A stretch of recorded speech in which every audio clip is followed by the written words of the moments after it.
תקלה, זו הכותרת שהופיעה על המסקים של רוסים רבים שניסו להתחבר לפייסבוק או לטוויטר היום. המפקח על התקשורת הרוסית פרסם הודעה לפיה הוא חוסם את שירותי הרשתות החברתיות בכל רחבי המדינה.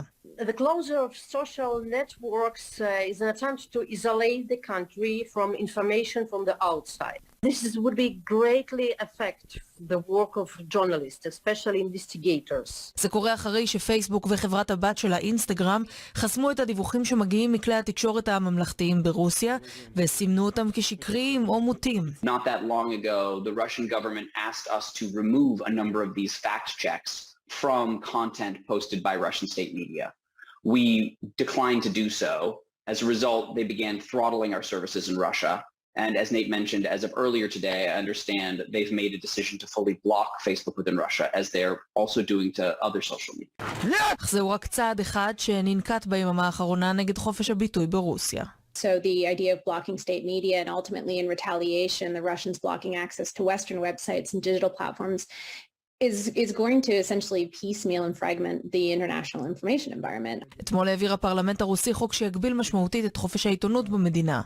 הפצת שקרים על הצבא האוקראיני בעבור השלטון הרוסי זה גם לומר מלחמה או תקיפה ולא מבצע צבאי. And yesterday a law was signed and it will be imprisonment for 15 years for truth and pacifism if you will write the word war or show something from the Ukrainian channels, you will have real problems with the law. החקיקה החדשה תשפיע לא רק על גולשי הרשתות החברתיות, אלא גם על כל מי שמבקש לקבל מידע מתקשורת בינלאומית, עצמאית. Past in Russia today, we are now seeing some Western networks, including CNN, Bloomberg, and the BBC, and of course our very own ABC News team, now not broadcasting from Russia. We're not able to use our correspondents and reporters, many of whom will be familiar faces and voices to your audiences, for the time being, because they are personally responsible for what they say on air.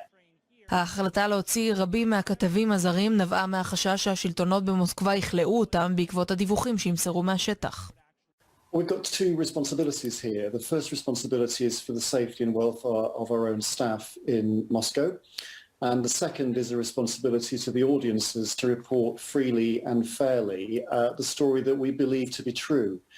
And the two things aren't compatible at the moment because free reporting involves using words that have just been outlawed by the Russian authorities, and that in turn will lead to prison sentences and other punishments meted out on our staff. העיתונאים אולי מצליחים לצאת בשלום, אבל הם מותירים מאחור את תושבי רוסיה. Question is not what we do to stop disinformation. I think the question has to be what do we do to promote information inside Russia. אלה נותרו מבודדים מכל קול או דעה שונה מהנרטיב שמופץ בקרמלין.